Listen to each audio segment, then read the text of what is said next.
21st of October 2023 marks 100 years of Planetarium shows, 100 years in the advancements of planetarium technology. This is how we make shows at the National Space Centre in 5 easy steps. First, we have to come up with an idea, something beautiful and awe-inspiring that makes us think about who we are and where we belong. What about space? Next is concept art and storyboarding, where the first sketches are created and the story takes shape. After we've got the basic outlines, we have to make it for real. In here, we transform 2D sketches into 3D worlds and perfect them by testing each frame in our mini planetarium and in virtual reality.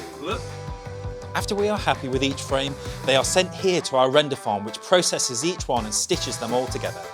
Each frame of a planetarium show has 32 times the pixels of a regular film. And even with all our processing power, rendering a full film can literally take months. So, here you go, Paul. Cheers. Finally, we make it here, to the UK's largest planetarium, the Sir Patrick Moore Planetarium at the National Space Centre, where every day audiences come to experience our shows, to be transported to new worlds and to learn more about space and the world around us. Thank you to all of you who have come to experience the show in our space. We are proud to have been part of the last 20 years of Planetaria history. So here's to many more.